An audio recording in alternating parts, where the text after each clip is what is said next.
जो कल वाला कॉन्सेप्ट था उसमें हमने देखा था कि जो एफ एक्सटर्नल अगर किसी कारण से ज़ीरो हो जाए, एफ एक्सटर्नल ज़ीरो हो, ये कैसे पता चलेगा? जब बॉडी म्यूचुअल अट्रैक्शन से मूव करती है। फॉर एग्जांपल ये कोई बॉडी है जिसकी वेलोसिटी इधर मान लो v है और ये दूसरी बॉडी है जो इसके तरफ ऐसे आ रही होगी, म्यूचुअल अट्रैक्शन से बॉडी मूव कर रही होगी, तो हो सकता है इसके बीच ग्रेविटेशनल पुल लग रहा हो इस तरीके से। तो क्वेश्चन में लिखा हुआ होगा म्यूचुअल अट्रैक्शन, म्यूचुअल अट्रैक्शन मतलब बॉडी कुल मिला के अगर हमारे को ये पता लग जाए कि म्यूचुअल अट्रैक्शन से मूव कर रही है तो उस कंडीशन में हम बोल सकते हैं कि एफ एक्सटर्नल ज़ीरो हो। और कहीं क्वेश्चन में हमसे ऐसा कह दे कि एफ एक्सटर्नल ज़ीरो है तो ज़रा सोच के देखो क्या क्या बातें हो सकती है। यहाँ से एक्सेलरेशन ऑफ सेंटर ऑफ मास को तुम क्या कह सकते हो? ज़ीरो। एक्सटर्नल फोर्स लग नहीं रहा तो acceleration of centre of mass zero हो जाएगा। अच्छा, जैसे ही ACM ज़ीरो हो जाएगा इसका मतलब हमारा जो VCM है ये VCM हो जाएगा कांस्टेंट। VCM कांस्टेंट होने के दो मतलब है कि अगर पहले से इनिशियली अगर मैं ऐसा बोलूँ कि इनिशियली अगर बॉडी रेस्ट पे है तो बॉडी रेस्ट पे ही रहेगी। बॉडी से मेरा तात्पर्य यहाँ सेंटर ऑफ मास से, यानी कि इनिशियली अगर सेंटर ऑफ मास रेस्ट पे है तो वो रेस्ट पर ही रहेगा। अगर रेस्ट पर है तो रेस्ट पर रहेगा, सिंपल सी बात है, रेस्ट पर रहेगा। और अगर मान लो कि किसी क्वेश्चन में है कि सेंटर ऑफ मास जो हमारे पास VCM है वो है हमारे पास 5 मीटर पर सेकेंड से, तो ये स्पीड जो है सेंटर ऑफ मास की ये 5 मीटर पर सेकेंड ही रहेगी। ये सब तो ठीक है।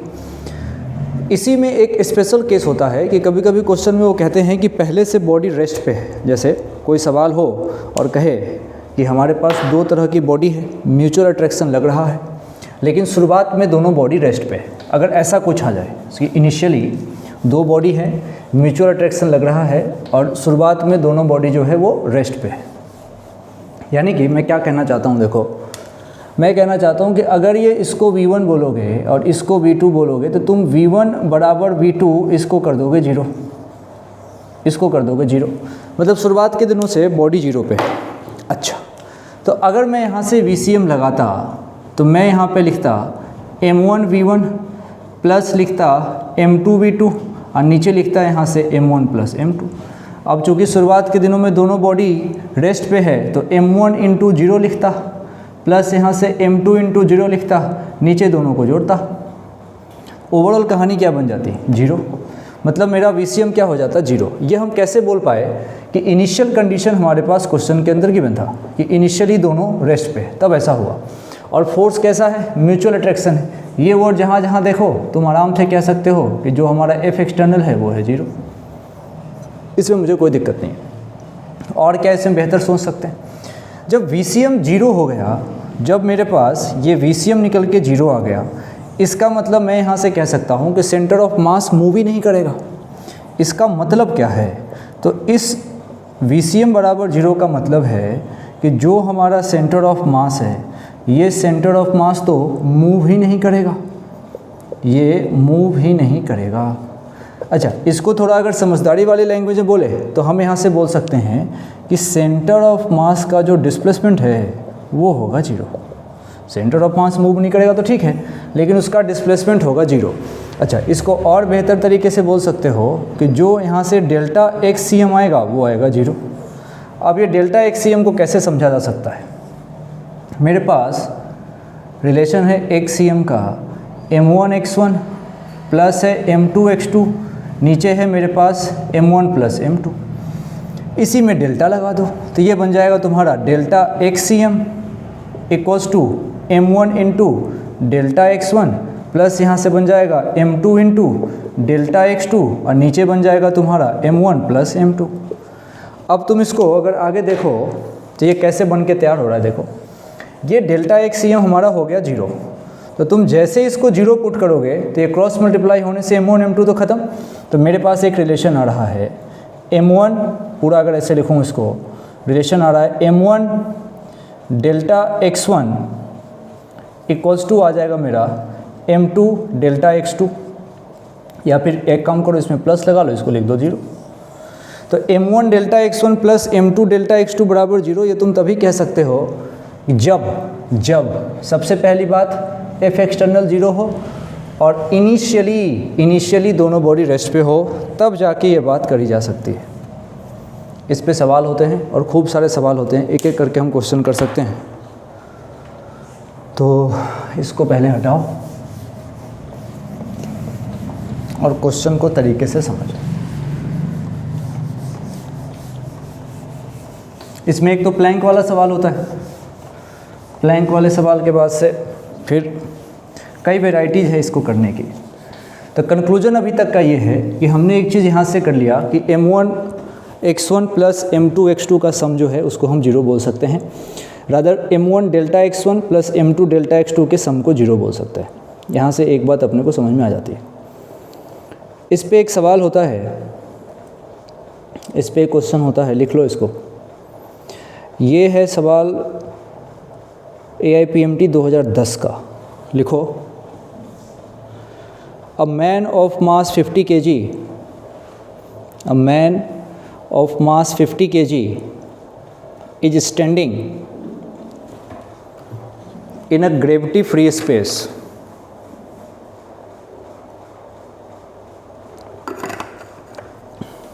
at a height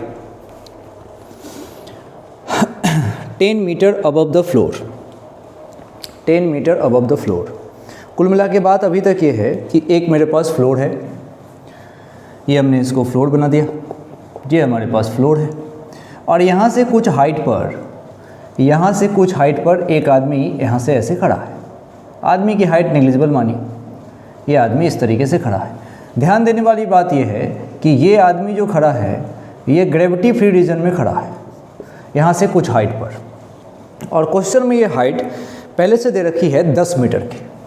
तो क्वेश्चन में ये हाइट जो है ये इसने दे दिया इसको 10 मीटर, और इस तरीके से इसको खड़ा है। तो कहा कि पर्सन जिसका वजन 50 kg है वो ग्रेविटी फ्री स्पेस में फ्लोर से, ये रहा हमारा फ्लोर, इस फ्लोर से 10 मीटर की ऊंचाई पे वो आदमी हमारे पास खड़ा है। अब क्वेश्चन के अकॉर्डिंग कह रहा है कि he throws a stone of mass 0.5 kg downward. अब वो आदमी यहाँ पे खड़ा होके एक स्टोन फेंकता है, ये रहा तुम्हारा स्टोन, और उस स्टोन को नीचे फेंकता है। आदमी स्टोन फेंक रहा है नीचे की तरफ, और कितने स्पीड से? तो 2 मीटर पर सेकेंड से। ये जो स्टोन फेंका गया है इसको फेंका गया है 2 मीटर पर सेकेंड से। अच्छा, क्वेश्चन के अकॉर्डिंग जो हमारे पास स्टोन है, इस स्टोन का वजन है 0.2 kg, और जो पर्सन है, इस पर्सन का जो वजन है वो कहा गया है 50 kg। मतलब अभी तक के क्वेश्चन का कंक्लूजन ये है कि एक आदमी ज़मीन से 10 मीटर की ऊंचाई पे ग्रेविटी फ्री इन्वायरमेंट में खड़ा होकर एक 0.2 kg के पत्थर को 2 मीटर पर सेकेंड से नीचे की तरफ फेंक रहा है। 0.2 से कैलकुलेशन में थोड़ा सा इसमें दिक्कत आएगी। दिक्कत मतलब क्या है कि बस डाटा एक्यूरेट नहीं आएगा, तो तुम्हारे क्वेश्चन में 0.5 kg है। अब जरा एक सेंटेंस यहाँ पे समझो, आगे के लाइन पे ध्यान देना। कह रहा है कि when stone reaches the floor, जब स्टोन फ्लोर पे पहुँच रहा है, then the distance of the man above the floor कितना होगा। जब स्टोन नीचे पहुँचेगा, जैसे इसको यहाँ से इसने फेंका इसको, तो कुछ समय के बाद स्टोन यहाँ पे होगा, तो जब स्टोन नीचे होगा उस समय आदमी की हाइट यहाँ से कितनी है।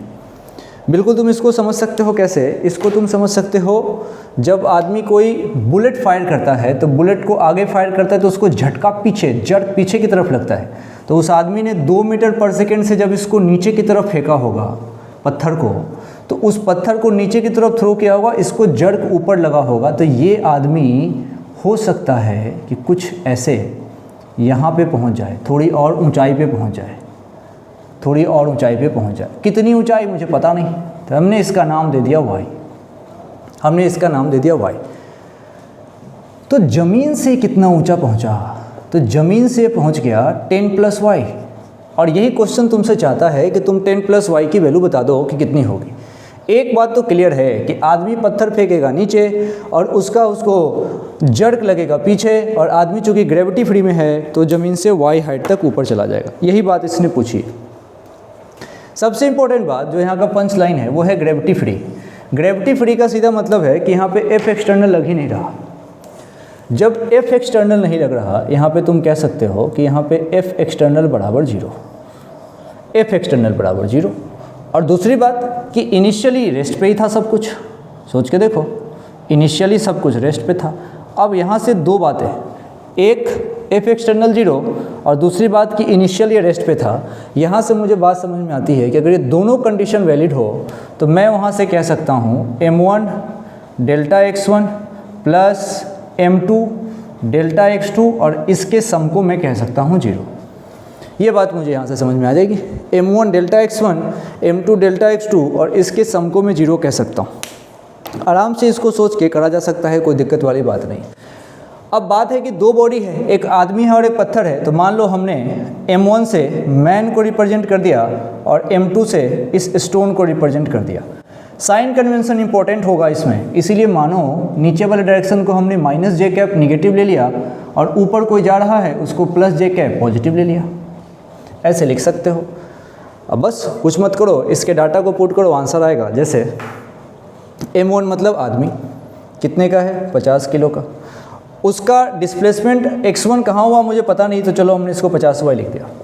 अब पत्थर की बात करते हैं। पत्थर का वजन सपोज करिए क्वेश्चन के अंदर कहा है 0.5 kg। पत्थर का वजन जो है उसने कहा है 0.5 kg।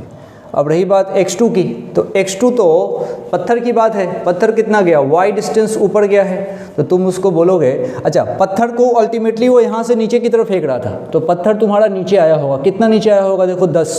और 10 जब नीचे आया होगा तुम उसको लिखोगे माइनस का 10। माइनस क्यों, क्योंकि नीचे डायरेक्शन को तुमने निगेटिव बोला है, दिस विल बी माइनस का 10 और ये सम क्या हो जाएगा 0। ये सम हो जाएगा 0। इतना पहले नोट कर लो।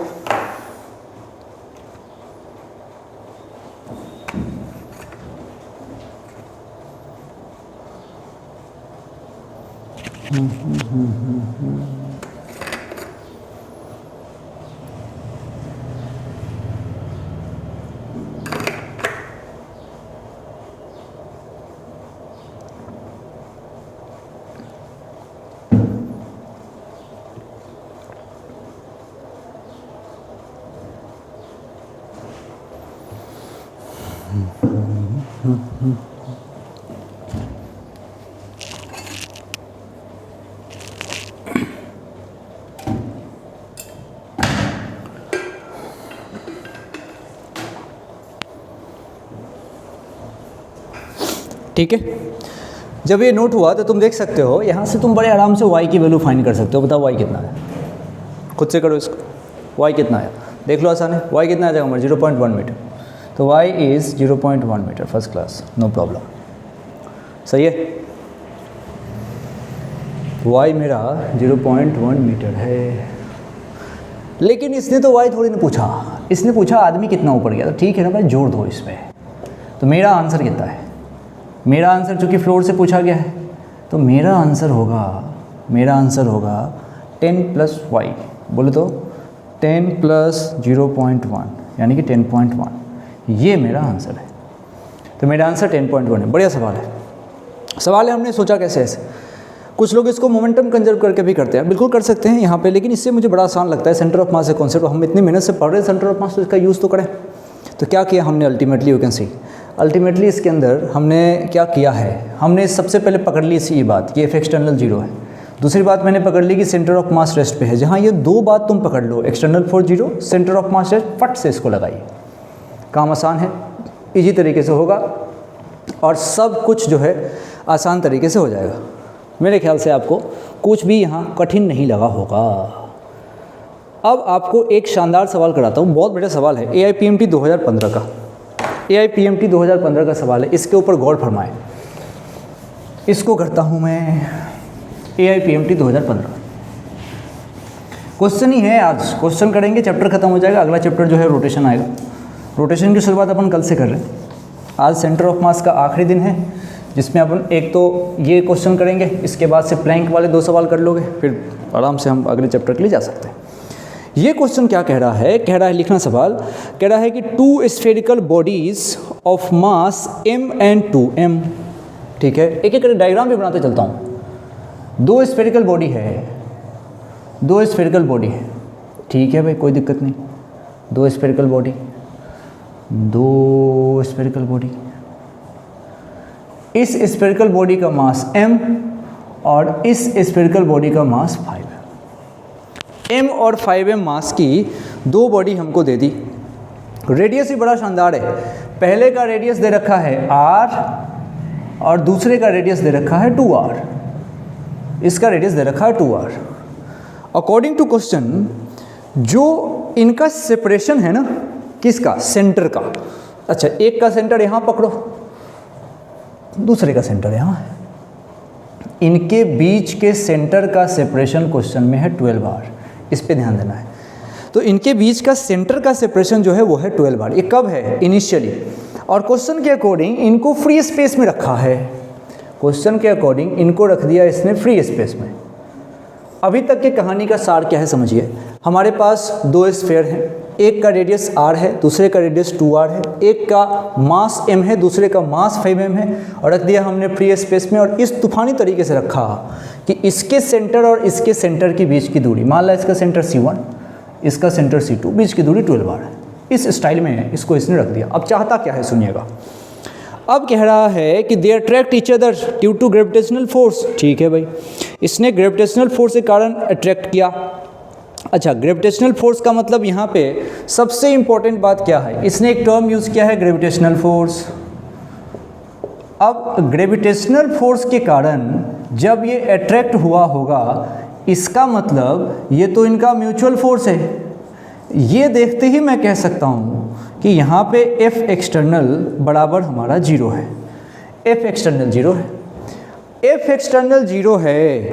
और ये क्वेश्चन में मेंशन है, ऐसे तुम्हारा जो सवाल पूछा था उसमें तो इसने ये बात नहीं लिखी, लेकिन ये बिल्कुल यहाँ से आप समझिए, उनको मेंशन करना चाहिए, मैं कर रहा हूँ मेंशन। इसमें इनिशियल ये रेस्ट पे है, इनिशियल ये रेस्ट पे, ठीक है, शुरुआत में इनिशियल ला के रखा ही तो होगा, इन्होंने लाया होगा, ला के रख दिया होगा, अब अट्रैक्शन शुरू, मतलब इनिशियली ये कहाँ है, रेस्ट पे है। तो जब ये इनिशियली रेस्ट पे होगा तो तुम आराम से समझ सकते हो कि भाई एक तो F एक्सटर्नल 0, ठीक है, एक तो F एक्सटर्नल 0, दूसरा इनिशियली वो रेस्ट पे है, यानी कि दोनों वही बात हो रही है जो दो बात मैं चाहता हूँ, दोनों वही बात हो रही है जो दो बात मैं चाहता हूँ। किस लिए, तो इसलिए मैं तो ये लगाना चाह रहा हूँ m1 delta x1 plus m2 delta x2, और इसको करना चाहता हूँ 0, यही तो मैं चाहता हूँ। तो मान लिया मैंने कि इसका नाम m1 है और इसका नाम m2 है, छोटू का नाम m1, बड़ू का नाम m2, और ये मुझे पुट करना है। अब कह रहा है ये हमसे क्या चाहता है, ये find the distance covered by the smaller body before collision, distance covered by the smaller body before collision. तो मान लो अब इनकी बाद की स्थिति देखो, कुछ टाइम बाद ये दोनों पास आएंगे, अब वो पास आएंगे तो इसकी स्थिति कैसी होगी, ये फिर ये एक चीज़ तो तय है, देखना ध्यान से, इनका रेडियस और एक इनका रेडियस, इसका रेडियस r और इसका 2r, तो इनके सेंटर के बीच का गैप आ रहा है, और वो गैप अगर देखा जाए, देखो मैं बना रहा हूँ आराम से, देखो ये जो गैप आ रहा है दोस्त, ये गैप आ रहा है 3r। अब ये स्फीयर चाहे कुछ भी कर ले, कुछ भी कर ले, इनके सेंटर के बीच की दूरी 3r से कम तो हो ही नहीं सकती। ये इसका सेंटर नंबर C1 और ये इसका सेंटर नंबर C2, ये हमारा छोटा, ये हमारा बड़ा, इनके बीच की दूरी चाहे कुछ भी कर लो 3r से कम तो कर ही नहीं पाओगे। इसका मतलब लो मान लेते हैं कि ये छोटू x डिस्टेंस आगे गया, तो जब छोटू x डिस्टेंस आगे गया, पूरी दूरी थी 12r, 3r तो अपन रहना ही रहना है, 3r को तो अपन छेड़ ही नहीं सकते। तो सोचो बड़े वाले ने कितनी दूरी तय की होगी, उसने तय की होगी 9r - x, क्योंकि अब 12r रहा ही नहीं ना, 12r तो पहले सेंटर के बीच की दूरी थी, अब तुमने इसको चिपका दिया, तो ये 3r से कम तो हो ही नहीं सकता। इसका मतलब छोटे ने दूरी तय करी है x और बड़े ने करी है 9r - x। तो अगर मैं पूछूं, छोटे की बात करता हूं, ये हमारा छोटा है, छोटे की बात करिए तो छोटा ने x कहाँ ट्रेवल किया है, आगे, और ये बड़े वाले का है। जो तुम्हारा लार्ज वाला है ये उसका है, तो लार्ज वाला इधर चला है, तो लार्ज वाले का इतना डिस्टेंस कहाँ ट्रेवल होगा, ये ट्रेवल होगा पीछे। तो अगर मैं आगे वाले को पॉजिटिव बोलता हूँ तो इस पीछे वाले को मुझे निगेटिव बोलना पड़ेगा, क्योंकि यहाँ डायरेक्शन के साथ रखना है, ये ऑफकोर्स ये वेक्टर है। अब इसमें कुछ मत करो, इसमें रख दो सारा का सारा डाटा।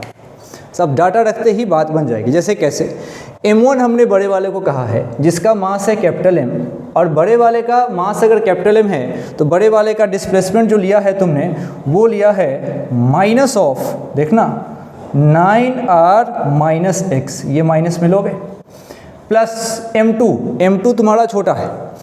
अब m2 तुम्हारा छोटा है, m2 तुम्हारा छोटा है।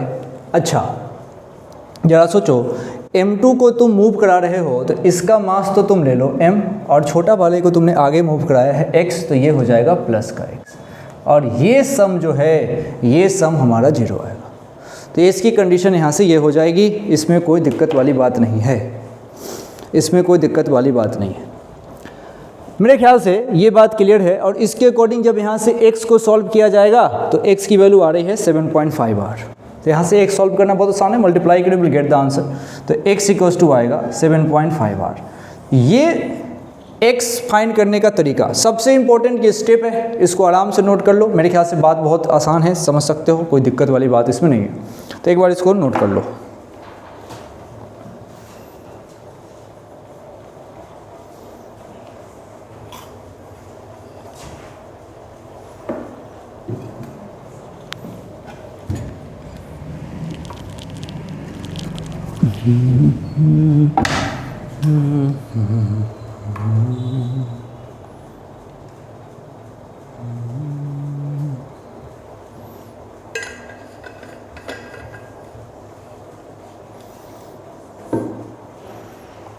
अब इसी क्वेश्चन में ये हो गया। अब इसी में एक वैरायटी आती है, जो प्लैंक वाले प्रॉब्लम की बात करते हैं। तो प्लैंक वाला प्रॉब्लम थोड़ा सीखते हैं कि कैसे किया जाता है। तो हेडिंग चाहो तो दे सकते हो, plank problem in centre of mass. हम सेंटर ऑफ मास में प्लैंक वाले प्रॉब्लम को सीखना चाहते हैं कि कैसे चलता है प्लैंक वाला प्रॉब्लम। कुल मिला के उसमें भी यही लॉजिक है। अब तुम सोचो, तुम अगर प्लैंक पे चल रहे होगे तो तुमने जो फ्रिक्शन फोर्स लगाया है वो तो इंटरनल फोर्स हो जाएगा, कैंसिल आउट हो जाएंगे।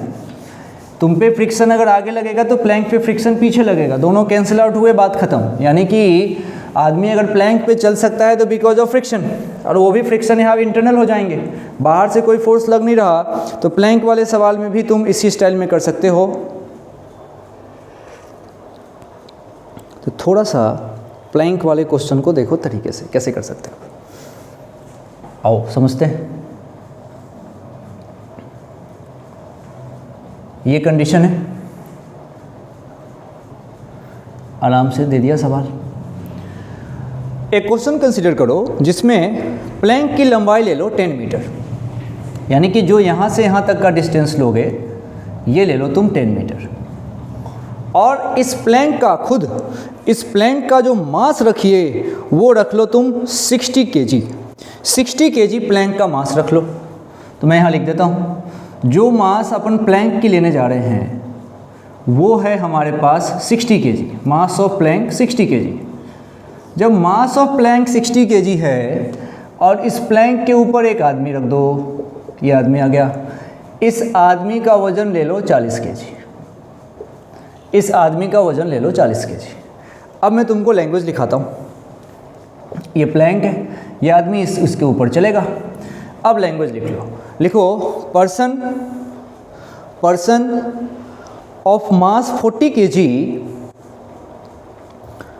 moves from one side of the plank to the other side. A person of mass 40 kg moves from one side of the plank to the other side. Then find distance moved by the plank. Then find distance moved by the plank. Distance moved by the plank. देखो ऐसे question को करने का simple और एक fix तरीका है। Fix तरीका ये है कि मैं अपने मन से मान लूँगा कि प्लैंक आगे या पीछे गया है।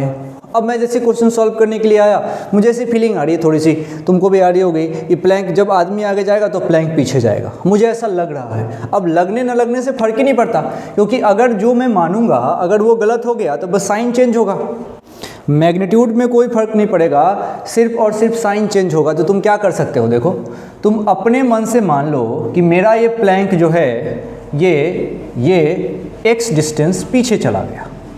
ये मैंने अपने मन से मान लिया, ये मैंने माना कि मेरा जो प्लैंक है, ये ऐसे बना दो बढ़िया, ये प्लैंक मेरा x डिस्टेंस पीछे चला गया, मैंने माना है। लेट क्या माना कि जो मेरा प्लैंक है वो प्लैंक x पीछे गया है। अब पीछे का मतलब तुमको समझाता हूँ। इधर के डायरेक्शन को तो फिक्स है भाई, अपने को पॉजिटिव लेना है, और जो ये इसको मैं बोलूँगा आगे, और इधर वाले डायरेक्शन को अपने को निगेटिव लेना है, तो इसको मैं बोलूँगा पीछे। तो अभी मैंने माना कि प्लैंक x पीछे है, तो जब भी प्लैंक का डिस्प्लेसमेंट लिखा जाएगा तो इस x को तुम रखना तो सही, लेकिन साइन के साथ रखना, और पीछे है तो तुमको निगेटिव रखना पड़ेगा। अच्छा तो ठीक है, ये सब तो कोई प्रॉब्लम नहीं। और आदमी के बारे में इसने कहा कि जो आदमी आपको यहाँ दिख रहा है इस कॉर्नर पे, ये आदमी प्लैंक के दूसरे कॉर्नर पे आया, प्लैंक के दूसरे कॉर्नर पे आया, तो उस आदमी को अपन यहाँ रख देते हैं, यहाँ रख देते हैं। मान लो ये प्लैंक का साइड नंबर 1 है और ये हो गया प्लैंक का साइड नंबर 2। सोच के देखो, तो यही तो, ये तुम्हारा क्या है, साइड नंबर 2, और ये रहा तुम्हारा साइड नंबर 1। आदमी वन साइड से दूसरे साइड पे आ गया है, वन साइड से दूसरे साइड पे आदमी आ गया है, और ये अभी तक की कंडीशन है।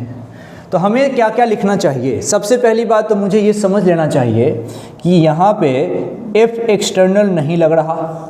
ये कोई बोलेगा नहीं हमसे, लेकिन हम समझ लेंगे कि मैं इसके ऊपर अगर चलूँगा तो फ्रिक्शन की हेल्प से चलूँगा। फ्रिक्शन यहाँ इंटरनल फोर्स है, इसका मतलब वो कैंसिल है, बाहर से कोई फोर्स लग नहीं रहा, तो F एक्सटर्नल 0।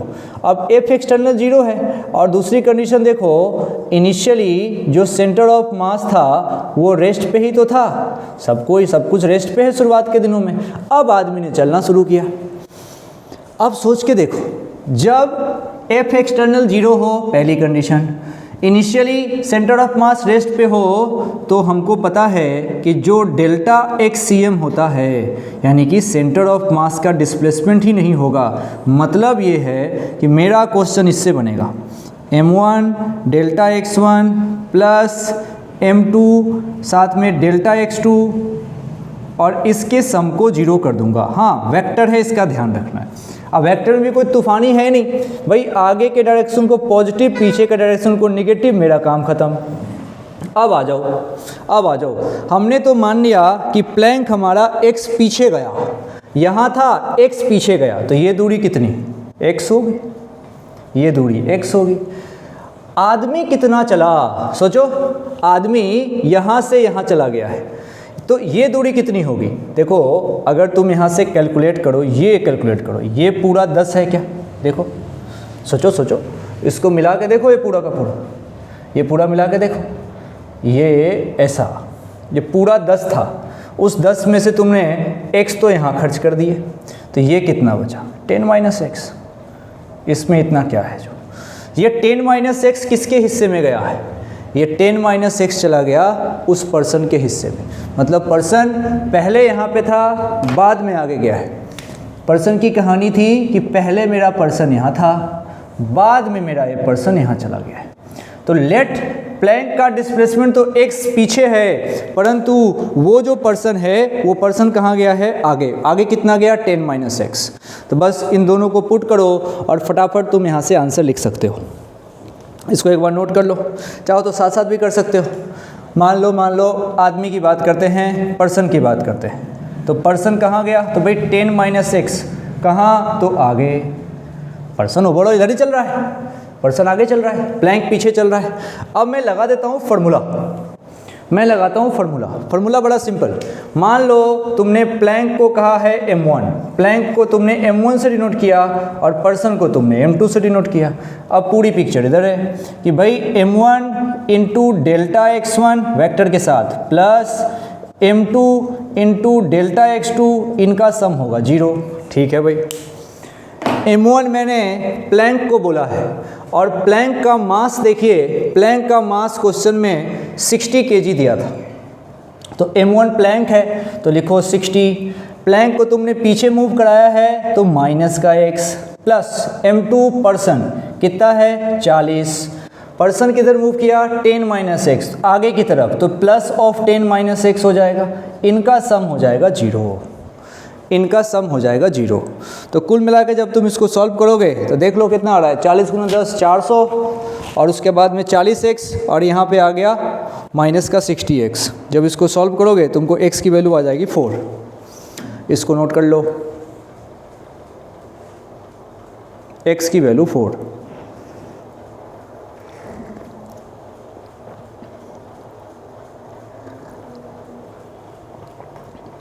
सही है, चलो तो यहाँ से x इक्वल्स टू 4। ये 4 के पॉजिटिव आने का मतलब बस इतना है कि हमने जो माना था ना कि x पीछे गया है प्लैंक, और सच मायने में भी प्लैंक पीछे ही चला गया होगा, इसलिए मेरे आंसर का जो साइन है वो पॉजिटिव आ गया। बाकी मैग्नीट्यूड तो 4 में कोई दिक्कत ही नहीं। ये है सवाल। अब इसमें से अभी तक तो ठीक था, अभी इसमें ये कंडीशन थी। अब थोड़ा सा इस क्वेश्चन को अगर जटिल बनाया जाए तो कैसे बनेगा उसको सोचिए, थोड़ा सा जटिल बनाया जाए। अब नंबर ऑफ पर्सन, जैसे बिगनर बॉक्स में तुम्हारा एक सवाल है जिसमें वो नंबर ऑफ पर्सन को 3 कर दिया और उलटफेर कर रहे हैं सब में। ठीक है, 3 करो 10 करो, बात तो वही है। अपने को एक्सटर्नल फोर्स देखना है कि भाई 0 लग रहा है, initial centre of mass rest पे है तो अब रेस्ट पे ही रहेगा। इनिशियल सेंटर ऑफ मास अगर रेस्ट पे है तो रेस्ट पे ही रहेगा, हमको इसमें कोई दिक्कत नहीं है। जैसे एक सवाल हम और करते हैं, इसमें 2 पर्सन रखते हैं और प्लैंक का वजन करते हैं 100 kg। 2 पर्सन रख लेते हैं, इस तरीके से सोचते हैं, ये मेरा 100 kg का प्लैंक है।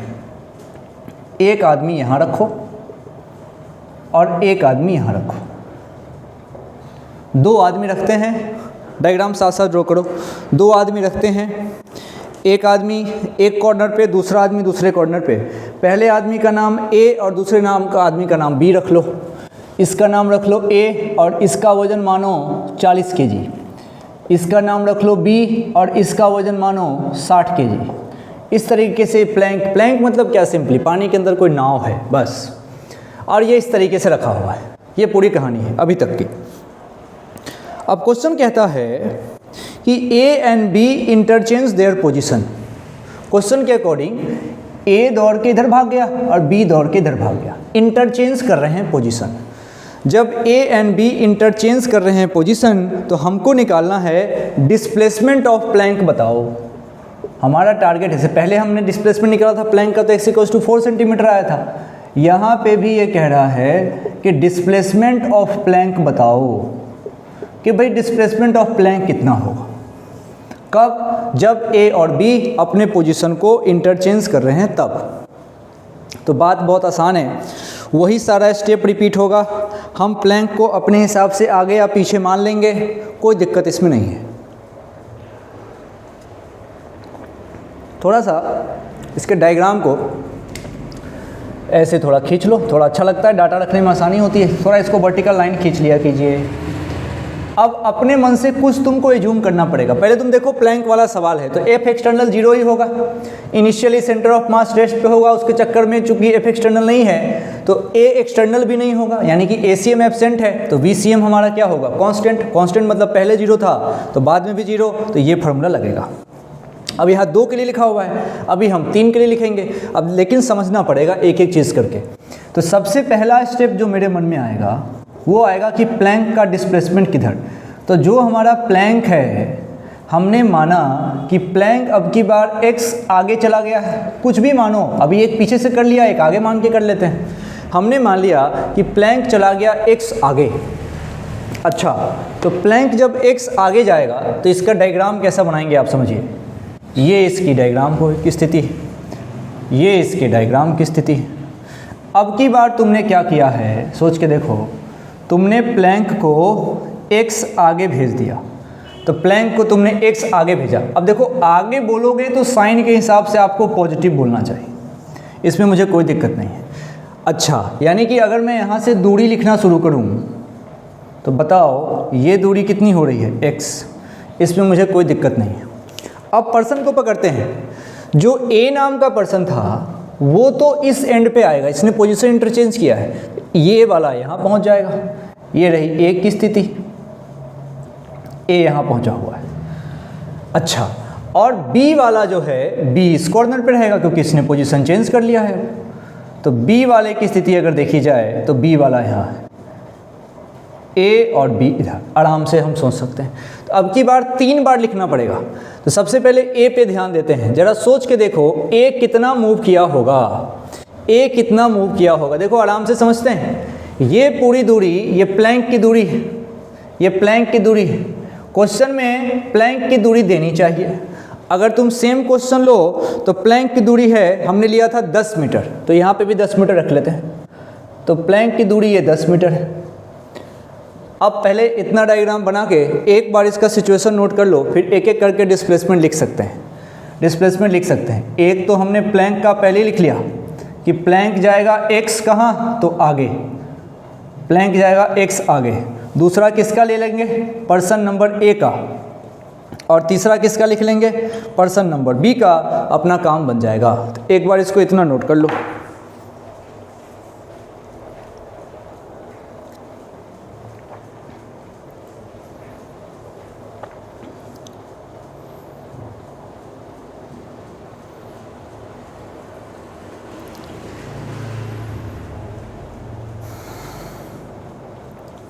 चलो ठीक है, अब देखो कैसे मजे से समझ सकते हैं।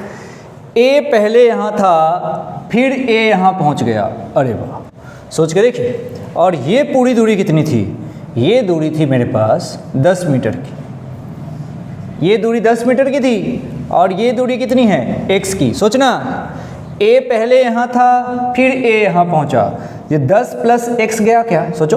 A पहले यहाँ था, A पहले यहाँ था, फिर A यहाँ पहुँचा, सोचो।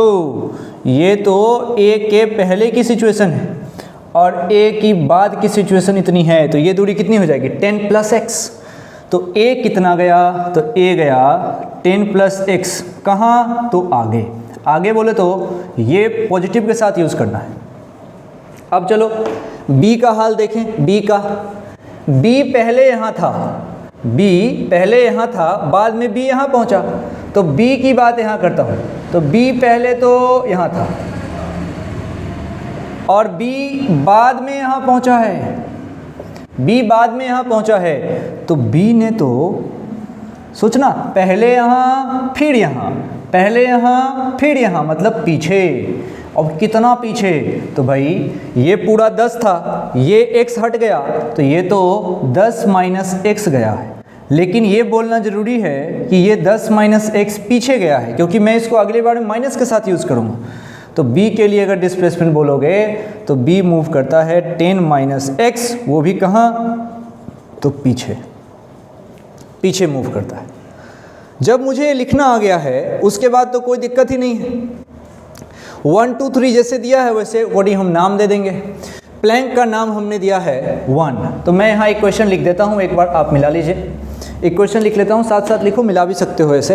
प्लैंक का नाम मैंने 1 दिया है, ठीक है। तो मैं लिखना चाहता हूँ अब की बार m1 डेल्टा x1 प्लस यहाँ से m2 डेल्टा x2 प्लस यहाँ से m3 डेल्टा x3, और इन सब का जो सम होगा इसको मैं लिखूँगा 0, इनके सम को लिखूँगा 0। अब मैं इसको लिखता हूँ, ध्यान से समझिए। m1 डेल्टा x1, m1 बोले तो प्लैंक, प्लैंक कितने किलो का है भाई, तो 100 किलो का, इंटू डेल्टा x1, तो प्लैंक गया है x आगे, मतलब यहाँ लिखा जाएगा पॉजिटिव का x, plus m2 a number की बॉडी है जिसका वजन है 40 kg, ठीक है भाई।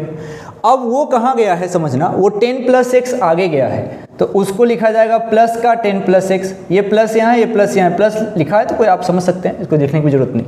10 प्लस x आगे, प्लस, अब है m3, m3 मतलब b वाले को m3 नाम दिया है, उसका वजन तो 60 है, कोई प्रॉब्लम नहीं, लेकिन इसके साथ तुम समझो ये गया है 10 - x पीछे, तो माइनस ऑफ 10 - x लिखना है। ये जो माइनस है यही है पंच लाइन, इसका ध्यान दोगे, फिर इक्वल्स टू 0 कर लो।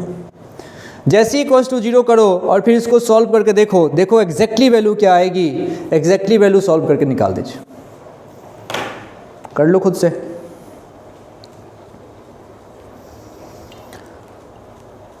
तो जब आप इसको सॉल्व करेंगे तो आप देख लीजिए, यहाँ से आ गया 100x प्लस 400 प्लस 40x, फिर ये माइनस का 10 है तो ये हो गया माइनस का 600 और प्लस 6x, तो ये x की वैल्यू आ जाएगी 1, x आ जाएगा यहाँ से 1, x आ जाएगा 1।